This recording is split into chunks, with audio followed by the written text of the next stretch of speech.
बोलिए वृंदावन बिहारी लाल की जय, बृहस्पति भगवान की जय। ओम भगवती वासुदेवाय विष्णुवे नमो नमः। आप सभी का हमारे YouTube चैनल में स्वागत है। और आज हम आपके लिए लाए हैं, आप देख पा रहे हैं, बृहस्पति भगवान अगहन मास में पीले गुरुवार का पूजन का विधान आता है। बृहस्पति देव का पूजन का विधान आता है, वही कथा, वही व्रत, वही विधि विधान लेकर हम आपके लिए आए हैं कि आपको किस तरह गुरु भगवान की यह सेवा करना है, बृहस्पति भगवान की सेवा करना है। और अगहन मास में इस बार 4 गुरुवार अगहन मास के आपको प्राप्त हो रहे हैं। और बड़े मन भाव से यह व्रत जो है बृहस्पतिवार के दिन अगहन मास में किया जाता है। इस बार यह 30 नवंबर को यह प्रथम अगहन के पीले गुरुवार की हमें प्राप्ति हो रही है। इस दिन जो भी स्त्री पुरुष व्रत करना चाहें वह बड़े मन भाव से प्रातःकालीन बेला में स्नान ध्यान करें, लेकिन महिलाएं उस दिन सिर नहीं धोना है, विशेष बात। और पुरुषों को दाढ़ी और बाल बनाना, क्षौर कर्म क्रिया करना यह मना है। और इस दिन प्रातःकालीन बेला में आपको स्नान आदि से निवृत्त होकर किसी केले के पेड़ के पास आपको जाकर पीले फूल, पीले चंदन से उसकी पूजन अर्चन करना है। फिर अपने हाथ में जरा से चने की दाल, गुड़ और एक पीला फूल लेकर बृहस्पतिवार की व्रत कथा आपको कहनी चाहिए या किसी अन्य से आपको यह व्रत की कथा सुननी चाहिए। जब तक कथा पूरी ना हो तब तक कथा कहने या सुनने वाले को वहाँ से उठना नहीं चाहिए, और ना ही बीच कथा में आपको किसी से कुछ भी बोलना है। अर्थात बिल्कुल शांत होकर कथा श्रवण करें। और कथा पूरी हो जाने के बाद दाल, गुड़ और मुनक्का यह सब पुष्प को पेड़ में समर्पित करके थोड़ा जल चढ़ाकर आरती गाते हुए धूप या दीप से आरती उतारनी चाहिए। अगर केले का पेड़ ना मिले तो यह सारी क्रिया विधि पूर्वक विष्णु भगवान की मूर्ति या उनके चित्र के सम्मुख आप कर सकते हैं। यह व्रत जिस दिन यह व्रत आपका रहेगा उस दिन केवल आपको पूजन के बाद एक समय ही भोजन करना होगा। भोजन में चने की दाल, चने की हलवा आदि आपको पीला आहार ग्रहण करना है। और इस दिन विशेष बात यह है कि आपको नमक बिल्कुल भी ग्रहण नहीं करना है। कोशिश करना है आपको कि आपको पीले वस्त्र धारण करना है। और इस दिन व्रत करने वाले व्यक्ति को छल कपट से दूर रहना चाहिए और अपने मन वचन कर्म से शुद्ध होकर श्री बृहस्पति भगवान की आराधना, श्री हरि भगवान विष्णु की आराधना आपको करना है। और बृहस्पति भगवान बड़े दयालु हैं, भक्तों की सब प्रकार की कल्याण, सब प्रकार के मनोरथ वह सिद्ध कर देते हैं। इस व्रत का जो महत्तम है वह भी हम आपको बतला रहे हैं, इसे भी आप श्रवण करें। बृहस्पति व्रत में बृहस्पति देवता का व्रत किया जाता है। बृहस्पति देवता समस्त देवताओं के पूज्य गुरुदेव हैं। इस व्रत को करने से बृहस्पति देवता बड़े प्रसन्न होकर धन धान विद्या बुद्धि पुत्र पौत्र आदि प्रदान करते हैं और व्रत करने वाले व्यक्ति की सारी मनोकामनाएं पूर्ण करते हैं। इस व्रत को करने से घर परिवार में सदैव सुख शांति बनी रहती है और समस्त विपत्तियां दूर होती हैं। इस प्रकार यह व्रत सब प्रकार के मनोरथों को पूर्ण करने वाला है। अच्छा, इस व्रत में आपको सर्वप्रथम एक चौरंग पे या पटे पे पीला कपड़ा बिछाकर गौरी गणेश कलश रखें। एक लोटे में जल भरकर उस पात्र पे गुड़ चना भी आप रख सकते हैं। प्रसादी में मुनक्का भी आपको अर्पण करना है। और चाहें तो विष्णु भगवान की प्रतिमा हो तो वह भी आप रख लें, या केले के वृक्ष के जड़ में ही आपको पूजन करना है। अतः श्री बृहस्पतिवार व्रत कथा आरंभ। बोलिए बृहस्पति भगवान की जय। प्राचीन काल में भारतवर्ष में एक बड़ा प्रतापी और दानी राजा राज किया करते थे। वह प्रतिदिन नियम से मंदिर में भगवान का पूजन करने जाते थे और ब्राह्मण और गुरु की सेवा किया करते थे। उनके द्वार से कभी कोई भूखा प्यासा नहीं जाता था। जो जिस मनोकामना से आता था राजन सदैव उसकी मदद किया करते थे। और वह प्रत्येक बृहस्पतिवार को व्रत रखते एवं पूजन किया करते थे। प्रतिदिन गरीबों की सहायता करना उनकी दिनचर्या थी। लेकिन उनकी धर्म पत्नी, उनकी रानी को यह सब अच्छा नहीं लगता था। वह ना तो गुरुवार का बृहस्पति भगवान का व्रत किया करती थी और राजा को भी ऐसा करने से मना किया करती थी। लेकिन राजा नियम से व्रत, पूजन, दान आदि कार्य किया करते थे। एक दिन राजा शिकार खेलने के लिए वन को चले गए। महल में रानी और दासी थी। उसी समय बृहस्पति देव साधु के रूप में महल के दरवाजे पर भिक्षा मांगने आए। तो साधु ने रानी से भिक्षा मांगी। तो रानी कहने लगी कि हे साधु महाराज, इस दान पुण्य से तो मैं बड़ी परेशान हो गई हूँ। मुझसे तो इसके लिए तो मेरे पतिदेव ही बहुत हैं और यही काम उन्हीं को शोभा देता है। मुझे तो अपने गृह कार्य, घर के यह कार्य भी मुझसे नहीं हो पाते और कहाँ से मैं यह दान पुण्य करूँ। इससे अच्छा तो निर्धन ही रह लेते। अगर आप कोई ऐसा उपाय बतलाएं जिससे सारा धन नष्ट हो जाए और मैं आराम से रह पाऊँ। तो साधु वेशधारी बृहस्पति देव थे। वह कहने लगे, हे रानी, हे देवी, आप यह क्या कह रही हो? भला संतान और धन से कोई दुखी होता है? हे देवी, इन दोनों को तो सभी चाहते हैं। पापी भी धन और पुत्र की इच्छा करते हैं। यदि तुम्हारे पास अधिक धन हो तो इसका आप सदुपयोग करो। भूखे मनुष्य को भोजन कराओ, वस्त्रहीन को वस्त्र दो, प्याऊ लगाओ, ब्राह्मणों को दान दो, धर्मशाला खुलवाओ, कुआं, तालाब, बावड़ी, बाग बगीचे आदि बनवाओ तथा निर्धनों की कुंवारी कन्याओं का विवाह कराओ। साथ ही यज्ञ आदि करो। इस प्रकार के कर्मों से तुम्हारा और तुम्हारे कुल का यश लोक और परलोक में फैलेगा और तुम्हें स्वर्ग की प्राप्ति होगी। परंतु रानी पर साधु की बातों का कोई प्रभाव नहीं पड़ा। उसने कहा, हे साधु महाराज, मुझे ऐसे धन नहीं चाहिए जिसे मैं अन्य लोगों को दान ही देती रहूं और जिसे रखने और संभालने में मेरा सारा समय नष्ट हो जाए।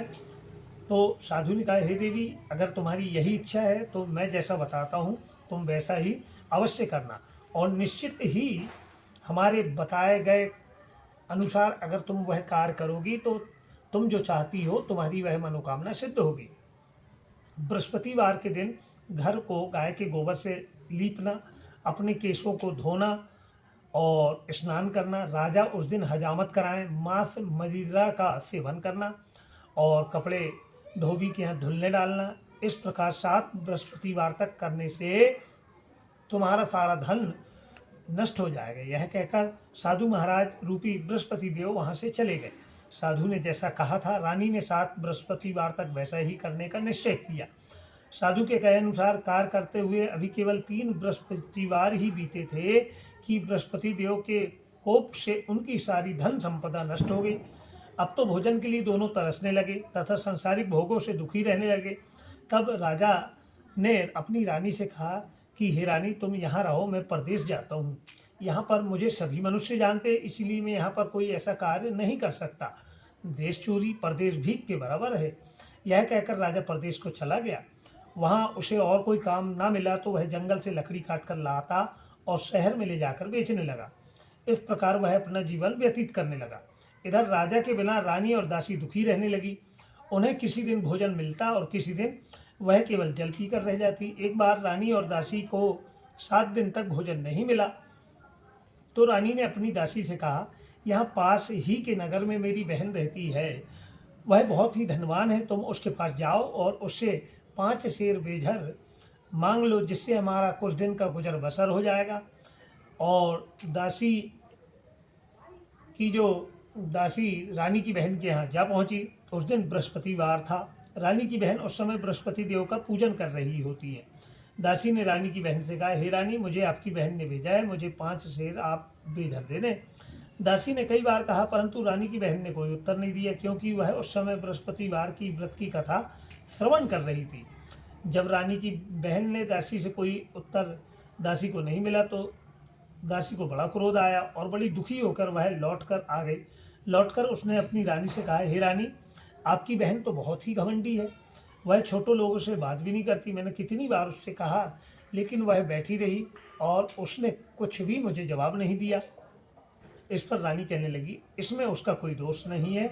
बुरे दिनों में कोई सहारा नहीं देता। अच्छे बुरे का पता तो विपत्ति के समय ही चलता है। जो ईश्वर की इच्छा होगी वैसा ही होगा। यह सब हमारे भाग्य का दोष है, हमारे कर्मों का दोष है। इधर जब रानी की बहन कथा सुनकर पूजन से निवृत्त हुई तो सोचने लगी कि मेरी बहन की राशि आई थी, परंतु व्रत की कथा सुनने के कारण मैं उससे बोली नहीं। इससे वह बड़ी दुखी हुई। फिर भक्तिपूर्वक विष्णु भगवान का पूजन समाप्त कर क्षमा प्रार्थना कर अपनी बहन के घर गई और कहने लगी, हे बहन, जब तुम्हारी दासी आई थी ना, तब मैं बृहस्पति भगवान का व्रत कर रही थी और उनकी कथा श्रवण कर रही थी। और जब तक प्रभु की यह दिव्य कथा सुनी जाती है, ना ही बोला जाता है, ना ही बीच में उठा जाता है। इसीलिए अब तुम बताओ दासी, तुम हमारी क्यों आई थी? तब रानी कहने लगी, बहन, मेरे घर में कुछ अनाज नहीं था, तुमसे तो घर की दशा कुछ छिपी नहीं है, इसीलिए मैंने मेरी दासी को तुम्हारे घर भेजी थी 5 शेर बेजर लेने के लिए। रानी की बहन ने कहा, बहन, बृहस्पति देव सबकी मनोकामना पूर्ण करते हैं, फिर जाकर देखो, शायद तुम्हारे घर में अनाज रखा हो। यह सुनकर दासी ने घर के अंदर जाकर देखा तो वहाँ उसे एक घड़ा हुआ बेजर से भरा हुआ मिल गया। उसे तो बहुत हैरानी हुई, क्योंकि वह इसके पहले घर के एक एक बर्तन देख चुकी थी। उसने बाहर आकर रानी को इस बारे में बताया। दासी ने अपनी रानी से कहा, हे रानी, देखो, वैसे भी अन्न के अभाव में तो हमें रोज ही व्रत करते हैं, क्यों ना हमें इनसे व्रत की विधि और कथा पूछ लें, जिससे हम भी इस व्रत को किया करेंगे। दासी के ऐसे कहने पर रानी अपनी बहन से बृहस्पतिवार की व्रत की कथा में पूछने लगी। उसकी बहन ने बताया कि बृहस्पतिवार के व्रत में बृहस्पति देव का पूजन चने की दाल, मुनक्का से विष्णु भगवान का केले की जड़ में पूजन करना चाहिए। दीपक, एक घी का या तेल का दीपक आप अवश्य प्रज्वलित करके रखें। पीला भोजन करना चाहिए तथा कथा श्रवण करना चाहिए, और इस प्रकार करने से बृहस्पति देव प्रसन्न होते हैं और अन्न, पुत्र और धन की वह प्राप्ति होती है तथा सारी मनोकामनाएं पूर्ण हो जाती है। व्रत और पूजन की विधि बताकर रानी की बहन अपने घर को लौट आई। रानी और दासी दोनों ने निश्चय किया कि बृहस्पति देव का पूजन जरूर करेंगे। 7 दिन बाद बृहस्पतिवार के दिन उन्होंने व्रत धारण किया। दासी ने जाकर घुड़साल से जाकर चना और गुड़ बीन लाई और उसी चने की दाल बनाकर उससे गुरु भगवान का केले की जड़ में तथा विष्णु भगवान का पूजन वह करने लगी। अब पीला भोजन कहाँ से आए, यह सोचकर दोनों बड़ी दुखी रहने लगी। पर उनके व्रत करने के कारण श्री गुरुदेव भगवान बृहस्पति देव प्रसन्न थे, अतः वह एक साधारण व्यक्ति के रूप में 2 थाली में पीला भोजन लेकर आए और दासी से देकर कहने लगे कि यह भोजन तुम्हारे लिए, तुम्हारे एवं तुम्हारी रानी के लिए, तुम दोनों इस भोजन को अवश्य करना। भोजन को पाकर दासी बड़ी प्रसन्न हुई और रानी के पास आकर कहने लगी, रानी जी, आइए अब हम भोजन कर लें। रानी को भोजन के विषय में कुछ जानकारी नहीं थी, इसीलिए उसने अपनी दासी से कहा, जा तू ही भोजन कर, हमारी क्यों चिंता करती है, हमारी क्यों हंसी उड़ाती है। दासी कहने लगी, एक व्यक्ति भोजन दे गए हैं और वह तो दासी ने कहा, वह व्यक्ति हम दोनों के लिए भोजन देकर गए हैं, इसलिए आप और हम दोनों ही साथ साथ भोजन करेंगे। अब दोनों ने बृहस्पति देव को नमस्कार करके भोजन आरंभ किया। उसके बाद में दोनों प्रत्येक बृहस्पतिवार को बृहस्पति देव का व्रत और पूजन करने लगी। बृहस्पति देव की कृपा से, गुरुदेव भगवान की कृपा से फिर से धन हो गया, और परंतु रानी पहले की तरह ही आलस्य करने लगी। और जब तक दासी ने कहा, देखो रानी, तुम पहले भी इसी तरह आलस्य किया करती थी, तुम्हें धन को रखने में कष्ट होता था, इसी कारण से सारा धन नष्ट हो गया। अब बृहस्पति देव की कृपा से फिर से धन, पुत्र हमें मिला है, तो तुम्हें पुनः आलस्य नहीं करना चाहिए।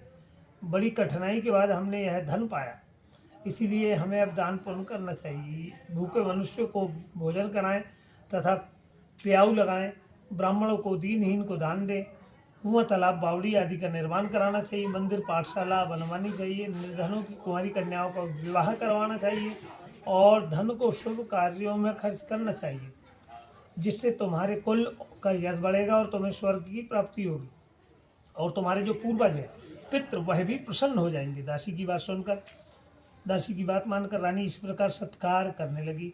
उसका यश चारों ओर फैलने लगा। जब राजा प्रदेश गया तो वहाँ बहुत दुखी रहने लगा। वह प्रतिदिन जंगल में जाकर लकड़ियाँ बीन कर लाता और उन्हें शहर ले जाकर बेचता।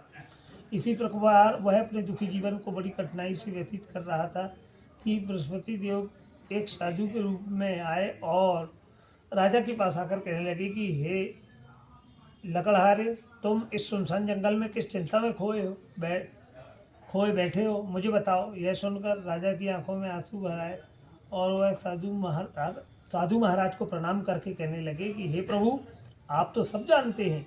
यह कहकर राजा ने साधु को अपनी सारी कहानी सुना दी। तब महात्मा जी कहने लगे कि राजन, तुम्हारी पत्नी ने बृहस्पति देव का अनादर किया था, इसी के कारण यह दुख तुम्हारे जीवन में भोगने को आया। और अब तुम्हें किसी प्रकार की चिंता नहीं करनी चाहिए, क्योंकि तुम्हारी रानी ने भी इस व्रत को आरंभ कर दिया है। और अब तुम भी इस व्रत को बड़े मन भाव से करो। अब तुम भी बृहस्पतिवार का व्रत किया करो। चने की दाल और गुड़ जल के लोटे में डालकर केले की जड़ में पूजन किया करो। पूजन करने के बाद बृहस्पति भगवान की कथा कहो या सुनो। बृहस्पति भगवान तुम्हारी सारी मनोकामनाओं को अवश्य पूर्ण करेंगे। साधु की बातों को सुनकर राजा कहने लगे कि हे प्रभु, लकड़ी बेचने पर मुझे इतना पैसा नहीं मिल पाता जिससे मैं भोजन कर पाऊँ या भोजन के बाद में कुछ बचा पाऊँ। रात को मैंने स्वप्न में देखा कि अपनी रानी को व्याकुल देखा। मेरे पास कोई ऐसा नहीं है जिससे मैं उसका समाचार जान सकूं। फिर बृहस्पति देव की क्या कथा कहूँ यह भी मुझे नहीं मालूम। साधु ने कहा, राजा तुम किसी तरह की चिंता मत करो। बृहस्पतिवार भगवान के दिन तुम रोज की तरह ही भोजन कर सकोगे तथा सारी उसमें बृहस्पति देव का पूजन का सामान भी आ जाएगा। बृहस्पति देव की कथा इस प्रकार है। ओम नमः बृहस्पति देवाय गुरुदेवाय नमो नमः। प्राचीन काल में एक बहुत ही गरीब ब्राह्मण निवास किया करता था। उसकी कोई संतान नहीं थी। वह नित्य ही पूजन पाठ किया करता था, लेकिन उसकी स्त्री बहुत मलिन स्वभाव की थी। वह तो ना ही स्नान करती, ना ही किसी देवी देवताओं का पूजन करती, और सुबह उठते ही सबसे पहले भोजन कर लेती। बाद में अन्य कोई कार्य करने को जाती, और इससे वह ब्राह्मण बड़ा दुखी था। वह पत्नी को बहुत समझाता, पर वह कुछ नहीं सुनती थी। भगवान की कृपा से ब्राह्मण की पत्नी को एक कन्या उत्पन्न हुई, जो बड़ी होने पर वह कन्या नित्य प्रातः स्नान करके भगवान विष्णु का पूजन करती, बृहस्पतिवार के व्रत को भी धारण करती, और पूजा समाप्त होने पर विद्यालय जाती। तो वापस आते समय उन जौ को वह आरंभ में जब स्कूल विद्यालय जाती तो समय बिखेर देती, और वापस आते समय उन्हें बीन कर घर ले आती। एक दिन वह बालिका उन सोने के जौ को, जो वह साधारण जौ जो डालती थी, वह सोने के जौ बन जाते थे। सोने के जौ को सूप में पटक कर साफ कर रही थी कि तभी उसके पिता ने कहा, बेटी सोने के जौ को फटकने के लिए सूप भी तो सोने का ही चाहिए। अगले दिन बृहस्पतिवार था, गुरुवार था। उस बालिका ने अपने व्रत को धारण किया और बृहस्पति देव से प्रार्थना करी कि हे प्रभु, यदि मैंने सच्चे मन और भक्ति भाव श्रद्धा से आपकी पूजन की है तो मुझे सोने का सूप दे दें। बृहस्पति देव ने उसकी प्रार्थना स्वीकार कर ली और प्रतिदिन की तरह वह बालिका जौ फैलाती हुई विद्यालय चली। विद्यालय से लौटकर जौ बीनते समय जब वह वापस आ रही थी तो उसे वह सूप मिल गया। अब तो वह बारंबार भगवान को धन्यवाद करने लगी। उसे घर लाकर वह उससे जौ साफ करने लगी, परंतु उसकी माँ उसी तरह मालिनता से ही रहती। एक दिन वह कन्या सोने के सूप में सोने की जौ को साफ कर रही थी कि उसी समय उस नगर का जो राजकुमार था वह वहाँ से गुजरा, और इस कन्या के रूप और रंग, सील और गुणों को देखकर वह उस पर मोहित हो गया। राजमहल लौटकर उसने भोजन और जल को त्याग दिया, फिर उदास होकर लेट गया। तब राजा को जब राजकुमार के अन्य जल त्यागने की बात पता लगी तो उसे बड़ा कष्ट हुआ कि किसी ने तुम्हारा अपमान तो नहीं किया, या और कोई कारण हो जिससे मैं यह तुम्हारे दुख को दूर कर सकूं। तब किसी ने तुम्हारा अपमान किया या कोई कारण हो तो मुझे बतलाओ, जिससे मैं वही करूंगा जिससे तुम प्रसन्न हो पाओगे। अपने पिता की बात सुनकर राजकुमार ने कहा, आपकी कृपा से अपने राज्य में मुझे किसी प्रकार का कोई दुख नहीं है और ना ही किसी ने मेरा अपमान किया है, लेकिन मैं उस लड़की के साथ विवाह करना चाहूँगा जो सोने के सूप में सोने के जौ को साफ कर रही थी। यह सुनकर राजा को बड़ा आश्चर्य हुआ और वह कहने लगे कि हे पुत्र, इस तरह की कन्या का पता तो तुम बताओ, हम अवश्य तुम्हारा विवाह उसके साथ में कर देंगे। राजकुमार ने राजा को उस कन्या के घर का पता बता दिया। प्रधानमंत्री उस लड़की के घर गए और राजकुमार की इच्छा के बारे में ब्राह्मण को बताया, और कुछ ही दिन बाद ब्राह्मण विधि विधान के अनुसार अपनी कन्या के विवाह राजकुमार के साथ में कर दिया। कन्या के घर से जाते हुए ब्राह्मण पहले की तरह गरीब हो गया। अब भोजन के लिए अन्न भी बड़ी कठिनाई से मिल पाता था। एक दिन दुखी होकर ब्राह्मण ने अपनी पुत्री से मिलने गया। कन्या ने अपने पिता को दुखी देखा और अपनी माँ का हाल पूछा। ब्राह्मण ने सारा हाल बतला दिया। कन्या ने अपने पिता से कहा अपने पिता को बहुत सा धन देकर विदा कर दिया। इस प्रकार ब्राह्मण का कुछ समय सुखपूर्वक बीता, लेकिन कुछ दिनों बाद फिर से वही हाल हो गया। ब्राह्मण ने फिर अपनी कन्या को यह बात जाकर बतलाई और सारा हाल बताया। तो उसने कहा, हे पिताजी, आप माताजी को यहाँ ला दो, जिससे मैं उन्हें यह पूजन की विधि बता दूंगी, जिससे हमेशा हमेशा के लिए आपकी गरीबी दूर हो जाएगी। ब्राह्मण घर गया और अपनी पत्नी को साथ लेकर अपनी पुत्री के पास पहुंचा। तो पुत्री ने अपनी माँ को समझाते हुए कहा, हे माँ, तुम प्रातःकाल उठकर सबसे पहले स्नान आदि करके विष्णु भगवान का पूजन किया करो, तो तुम्हारे घर की सारी दरिद्रता गरीबी दूर हो जाएगी। लेकिन उसकी माँ ने उसकी एक बात नहीं मानी और प्रातःकाल उठकर अपनी पुत्री और छोटे बच्चों की जूठनों को खा लिया। एक दिन उसकी पुत्री को बड़ा क्रोध आया और उसने रात में एक कोठरी में से, कमरे में से सारा खाने का, भोजन का, पीने का सामान निकाल लिया और उसमें अपनी माँ को बंद कर दिया। प्रातःकाल उसमें से निकाल कर स्नान आदि करा के पूजन पाठ कराया तो उस ब्राह्मण जी की बुद्धि ठीक हो गई। अब वह नियम से पूजा पाठ करती रही और प्रत्येक बृहस्पतिवार को व्रत रखती रही। इस व्रत के प्रभाव से वह ब्राह्मण और ब्राह्मणी बहुत धनवान हुए, सुखी हो गए और बृहस्पति भगवान के प्रभाव से इस लोक का सुख भोग कर वह दोनों स्वर्गलोक को गए। इस तरह कथा कहकर साधु देवता वहाँ से अंतर ध्यान हो गए।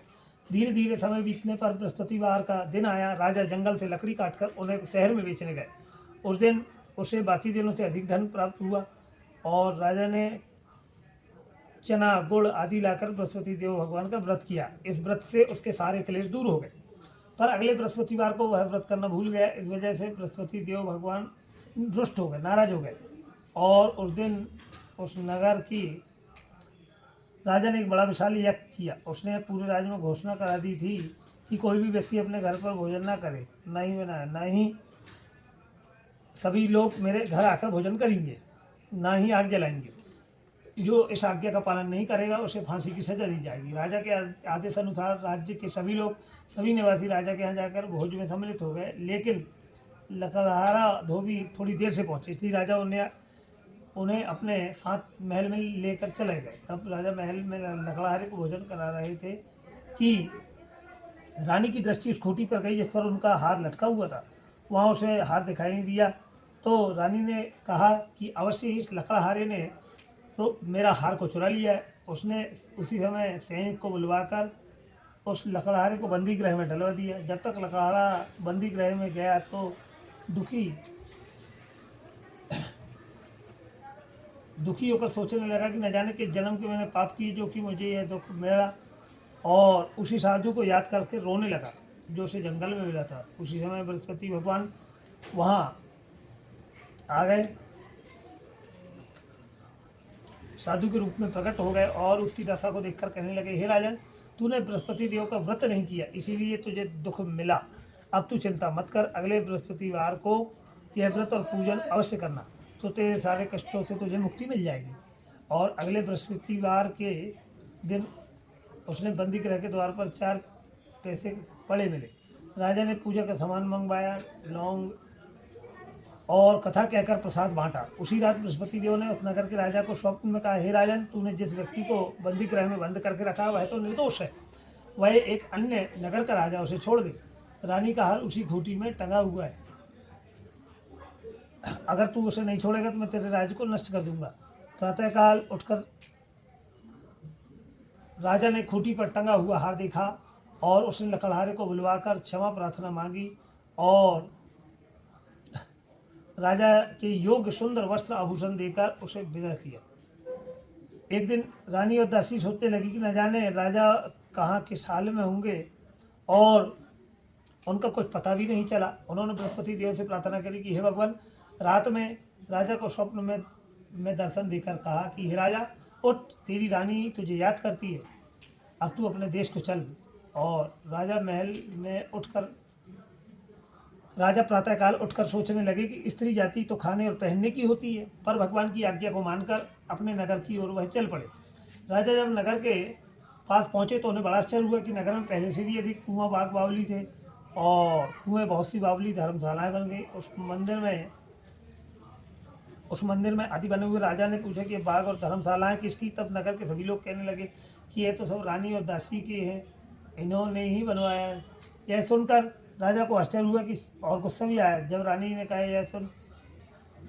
यह सुन राजा आ रहे हैं, तो वह अपनी दासी से बोली, देख राजा हमें बहुत बुरी दशा में देख गए थे, कहीं छोड़ कर ना चले जाएं। वह हमारी ऐसी दशा देखेंगे तो हमें पहचान नहीं पाएंगे, इसीलिए तू जा, उन्हें अपने साथ लेकर आ जाना।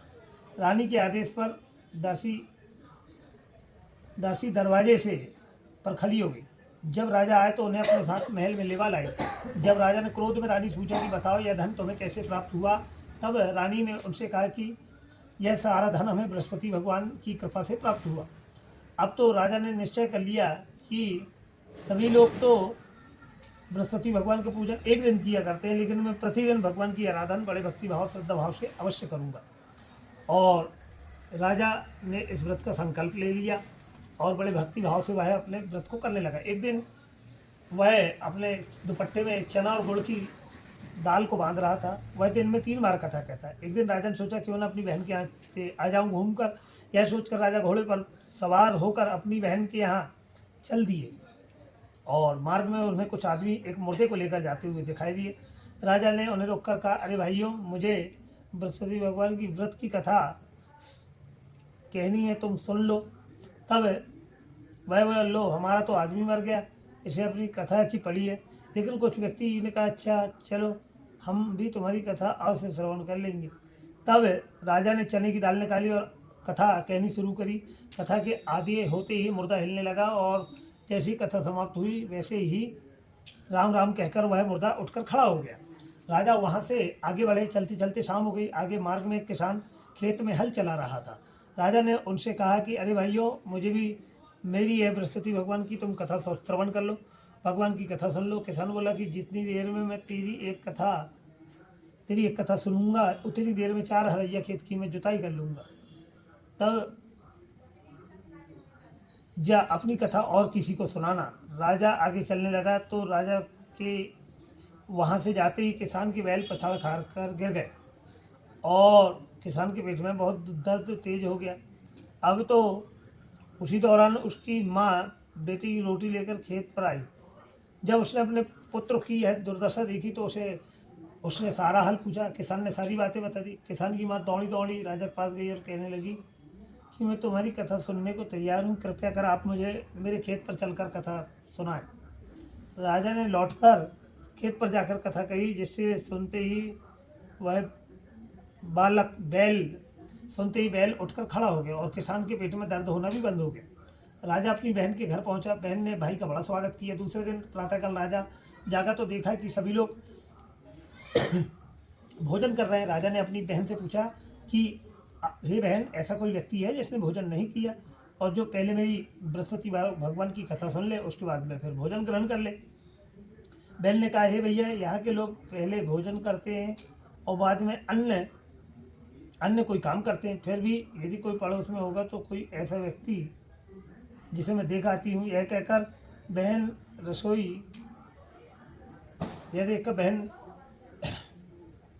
ऐसा कोई व्यक्ति मिले जिसके यहाँ जिसने रसोई में भोजन ना किया हो, उसे मैं लेकर आती हूँ। वह पड़ोस के एक कुमार के घर गई जिसका लड़का बहुत बीमार था और इसी कारण उनके यहाँ 3 दिन से भोजन नहीं बना था।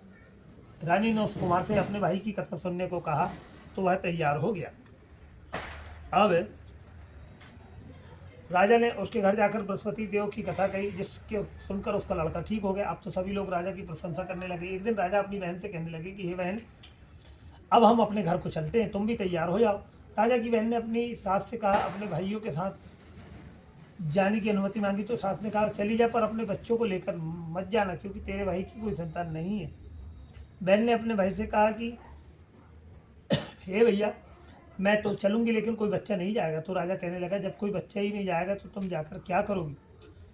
दुखी मन से राजा अपने घर को लौट आए और आकर रानी से कहने लगी कि अपनी रानी से कहा कि हम तो निसंतान हैं, इसीलिए लोग हमसे परहेज करते हैं।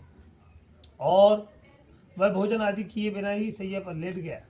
रानी ने कहा, हे प्रभु, बृहस्पति देव ने हम सभी की सब मनोकामना सिद्ध की है और वह हमें संतान भी अवश्य देंगे। उसी रात्रि में बृहस्पति देव ने राजा को स्वप्न में दर्शन देकर कहा कि तुझे संतान की प्राप्ति होने वाली है, तेरी रानी गर्भवती हुई है और 9वें माह एक सुंदर कन्या का जन्म होगा और इधर रानी गर्भवती हुई, 9वें माह उनके यहाँ सुंदर कन्या का जन्म हुआ। राजा ने अपनी रानी से कहा, हे रानी, स्त्री जाति बिना भोजन के और बिना भोजन के और नहीं रह सकती, बिना बोले और बिना भोजन के रह सकती, पर बिना कहे नहीं रह सकती। मेरी बहन जब आए तब तो मुझसे कुछ मत कहना। रानी ने कहा, हाँ कर दी। राजा की बहन ये शुभ समाचार सुनकर आई तो बधाई लेकर आई और भाई के घर आई तो रानी ने कहा कि घोड़ा चढ़कर नहीं आई, गधा चढ़ी आई। और तब राजा की बहन कहने लगी कि हे भाभी, अगर मैं इस प्रकार नहीं कहती तो तुम्हें संतान कैसी मिलता। इस प्रकार जिसके मन में जो कामनाएं होती है वह सभी बृहस्पति देव भगवान पूर्ण करते हैं, और जो कथा पढ़ता है और जो कथा सुनता है बृहस्पति देव उनकी भी सारी मनोकामनाएं पूर्ण कर देते और सदा उनकी रक्षा करते रहते। जब रानी और राजा ने सच्ची भावना से बृहस्पति देव की कथा का गुणगान किया तो उनकी सारी इच्छाएं बृहस्पति देव ने पूरी कर दी। इसीलिए सबको यह व्रत अवश्य ही करना चाहिए। और प्रसादी के बिना यह पूजन अधूरा रहता है, तो आप सभी से आग्रह है कि प्रसादी लेकर ही अवश्य ही जाएंगे। और बृहस्पति भगवान की यह दिव्य कथा यहाँ पर परिपूर्ण होती है। बोली बृहस्पति भगवान की जय। बड़े मन भाव से आप आरती करें, एकादश धूप दीप भी आप धूप दिखा सकते हैं, और यह कथा आप और भी आपके परिवारजन मित्रजन उन तक भी यह अवश्य भेजें। ओम विष्णुवे विष्णुवे नमो नमः।